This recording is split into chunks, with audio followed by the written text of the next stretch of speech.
ఓం శ్రీ మహాగణాధిపతయే నమః. ఓం నమో పార్వతీ పరమేశ్వర. శ్రీ ఎల్లమ్మ తల్లికి జై. ఎల్లమ్మ ఇంటి ఇలవేల్పు పూజ విధానం. ఎల్లమ్మ పూజ చేసే రోజు చేయవలసిన పనులు, పూజా విధానం గురించి చెప్పుకుందాం. ఎల్లమ్మ పూజ చేసే రోజు ఇంటిని తూడ్చి శుభ్రపరిచి మెయిన్ డోర్ కడపకు పసుపు రాసి కుంకుమ బొట్లతో, పిండి బొట్లతో అలంకరించాలి. గుమ్మానికి వేప కొమ్మలు పెట్టాలి. పూజ చేసే ఆడవాళ్ళు సాయంత్రం వరకు ఉపవాసం చెయ్యాలి. అన్నం తినకూడదు. ఉదయం దేవుడి దగ్గర దీపాలు వెలిగించి ఏదైనా పండ్లు, పలహారం దేవుడికి నైవేద్యంగా పెట్టి మీరు ఆ పండ్లను, పాలు త్రాగి ఉపవాసం చేయవచ్చు. ఆకలిని ఓర్చుకోలేకపోతే ఏదైనా టిఫిన్ కూడా చేయవచ్చు. సాయంత్రం సంధ్యావేళ వరకు ఎల్లమ్మకు కావలసిన వంటలు చేయాలి. మీకు వీలైతే లేక మీ భర్తకు వీలైతే ముందుగా ఎల్లమ్మ గుడికి వెళ్ళాలి. గుడి దగ్గరలో ఉంటే పోచమ్మకు నైవేద్యం పెట్టి తర్వాత ఎల్లమ్మకు నైవేద్యం పెట్టి గుడి నుంచి ఎల్లమ్మ కుంకుమ తీసుకొచ్చి ఇంట్లో ఎల్లమ్మకు అలంకరించాలి. మీకు వీలు కాకపోతే గుడికి వెళ్ళకపోయినా పర్వాలేదు. ముందుగా గుడాల ధాన్యాలను నానపెట్టాలి. కొంచెం పసుపు వేసి అన్నం వండాలి. ఆకుకూర, కొయ్యకూర వండాలి. ధాన్యాలను ఉడికించాలి. ఉప్పు వేయకూడదు, సప్పగా ఉండాలి. చింతపండు నానబెట్టి చింతపండును పిసికి వడబోసి ఉప్పు కలిపి పచ్చిమిరపకాయలు 4 నూనెలో వేయించి చింతపండు పులుసులో పిసకాలి. చింతపండు పులుసును తాలింపు పెట్టకూడదు. దీనిని గొద్దు పులుసు అంటారు. ఈ పులుసే అమ్మవార్లకు చాలా ఇష్టం. శాఖకు చెంబు నీళ్ళల్లో బెల్లం, పెరుగు కలిపి ఉంచాలి. నైవేద్యం వంట సిద్ధంగా ఉంచుకోవాలి. వర్జ్యం లేకుండా చూసి మంచి టైంలో పూజ మొదలు పెట్టాలి. రోజు పూజించే దేవుడి దగ్గర కాకుండా కొంచెం పక్కన గోడకు కానీ సెల్పులో కానీ ఎల్లమ్మను నిలుపుకోవాలి. ఈ ఫోటోలో ఉన్నట్టుగా అలంకరించాలి.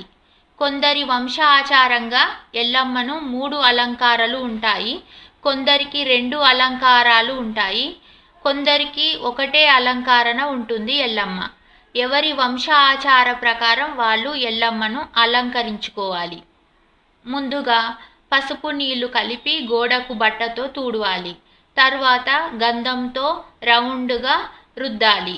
గంధం పైన కుంకుమ బొట్లు ఫోటోలో ఉన్నట్టుగా కానీ లేదా ఎల్లమ్మ రూపం కనబడేటట్టుగా కానీ ఇంకో ఫోటోలో ఉన్నట్టు అలంకరించుకోవచ్చు.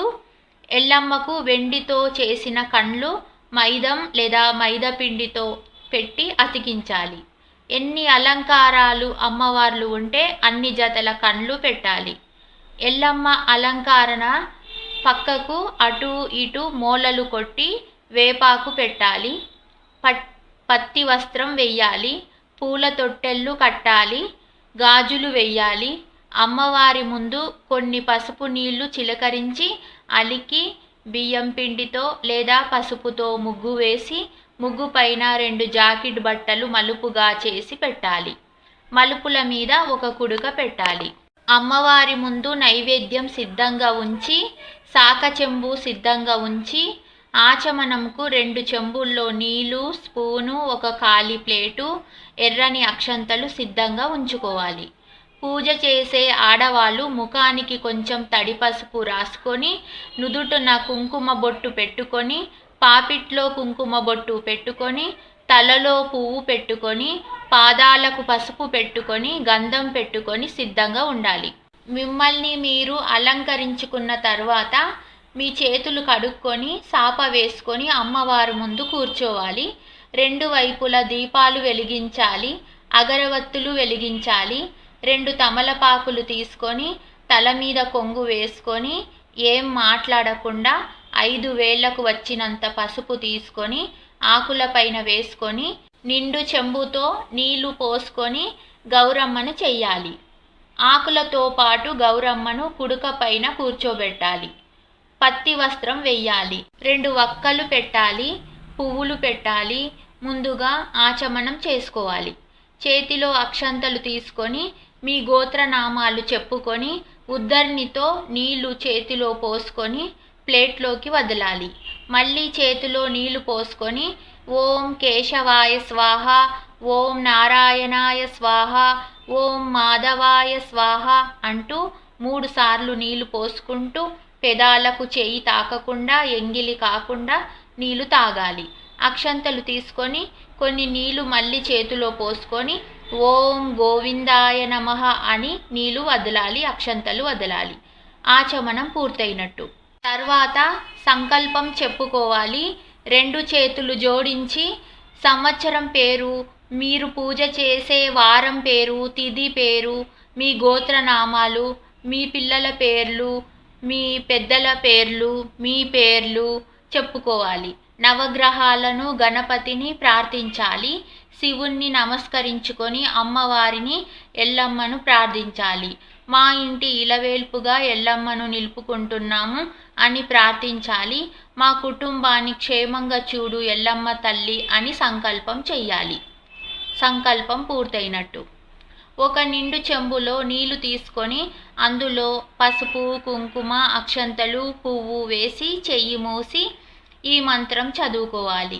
గంగే చవ యమునే చవ గోదావరి సరస్వతి నర్మదే సింధు కావేరి జలస్మిన్ సన్నిధిం కురుం అని చెయ్యి తీసి పువ్వుతో మీ మీద, దేవుళ్ళ మీద, సామాగ్రి మీద నీళ్లు చల్లాలి. ఈ మంత్రం రాకపోయినా మీకొచ్చిన నదుల పేర్లు చదివి పువ్వుతో నీళ్లు మీపైన, దేవతలపైన, సామాన్లపైన చల్లాలి. తర్వాత అక్షంతలు పట్టుకొని గణపతి శ్లోకం చదువుకోవాలి. ఈ శ్లోకం రాకపోయినా ఓం శ్రీ మహాగణాధిపతయే నమః అని కూడా అనుకోవచ్చు. కానీ శ్లోకం చదువుకునే వాళ్ళు ఈ శ్లోకాన్ని చదువుకోవాలి. శుక్లాంబరధరం విష్ణుం శశివర్ణం చతుర్భుజం ప్రసన్నవదనం ధ్యాయత్ సర్వ విఘ్నోపశాంతయే అని అక్షంతలు గణపతి పైన, గౌరమ్మను గణపతిగా భావించి గౌరమ్మ పైన అక్షంతలు వేయాలి. మళ్ళీ అక్షంతలు పట్టుకొని వాసన చూసుకొని మమ అనుకొని మీ ఎడమ వైపు వెనుకకు వేసుకోవాలి. చూపుడు వేలు, చిటికెన వేలు వదిలివేసి మిగతా వేళ్లతో ముక్కు పట్టుకొని గాయత్రి మంత్రం చదువుకోవాలి. ఓం భూర్భువః స్వః తత్సవితుర్వరేణ్యం భర్గో దేవస్య ధీమహి ధియో నః ప్రచోదయత్ అని చెయ్యి తీయాలి. ఈ మంత్రం రాకపోయినా మీరు ఈ ముక్కు పట్టుకొని మంత్రం చదవకపోయినా పర్వాలేదు. ముందుగా గౌరమ్మను పూజించాలి, అంటే గణపతి పూజ.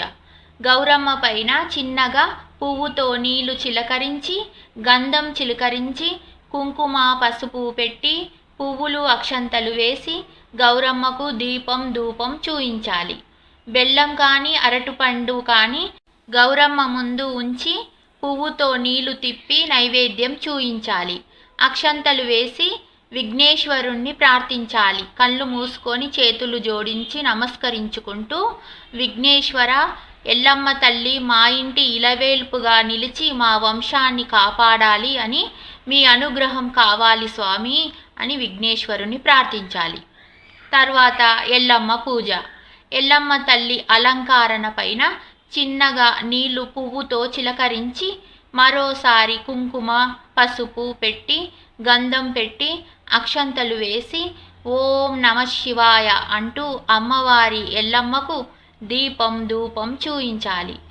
ఎల్లమ్మ తల్లి ముందు సిద్ధంగా ఉంచిన నైవేద్యం చుట్టూ చెంబు నీళ్లు పువ్వుతో 3 సార్లు నైవేద్యం చుట్టూ తిప్పి ఎల్లమ్మ తల్లికి చేతితో నైవేద్యం చూయించాలి. ఒక 2 సెకండ్లు కళ్ళు మూసుకొని తెరిచి తర్వాత పానీయం సమర్పయామి ఎల్లమ్మ తల్లికి అని బెల్లం పెరుగుతో ఉన్న శాఖను ఎల్లమ్మ ముందు 3 సార్లు కొంచెం కొంచెంగా పొయ్యాలి. శాఖ సమర్పయామి ఎల్లమ్మ తల్లికి. తర్వాత టెంకాయ ఎల్లమ్మకు చూయించి టెంకాయ కొట్టాలి.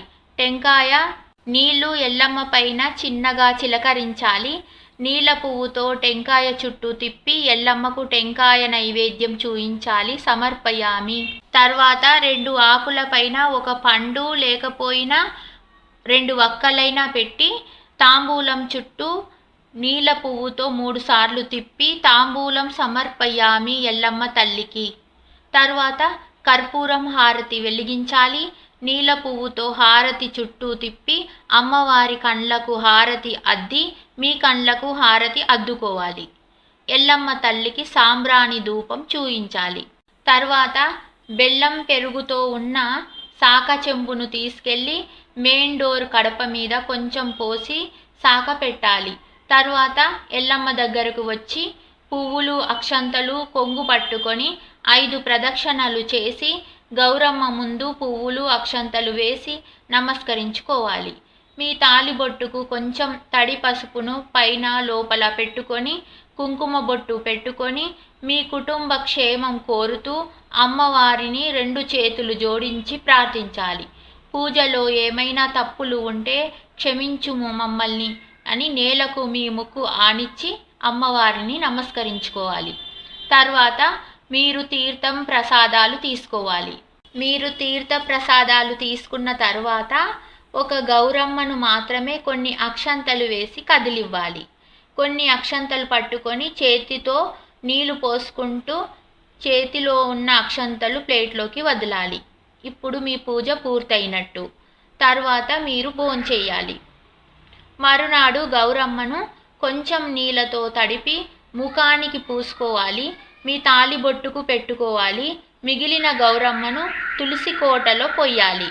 ఈ విధంగా పూజ ప్రతి సంవత్సరం ఒకసారి మాఘమాసం పౌర్ణమి తర్వాత ఏదో ఒక మంగళవారమున ఎల్లమ్మ పూజ చేసుకోవాలి. ఇంటికి ఎల్లమ్మ తల్లిని ఇలవేల్పుగా నిలుపుకున్న ప్రతి ఒక్కరూ ప్రతి సంవత్సరము ఎల్లమ్మ తల్లిని అలంకరించి నైవేద్యం పెట్టి టెంకాయ కొట్టి హారతి ఇచ్చి ధూపం వేస్తూ ఇదే విధంగా పూజ చేస్తుంటారు. ఈ పూజ కూడా ఫలితం వస్తుంది. కానీ నేను చెప్పిన విధంగా ఆచమనము సంకల్పము కలశం పూజ చేసి కొంచెం మంత్రాలతో పూజ చేస్తే ఇంకా ఎక్కువగా ఫలితం వస్తుంది. సర్వే జనా సుఖినో భవంతు. శుభం.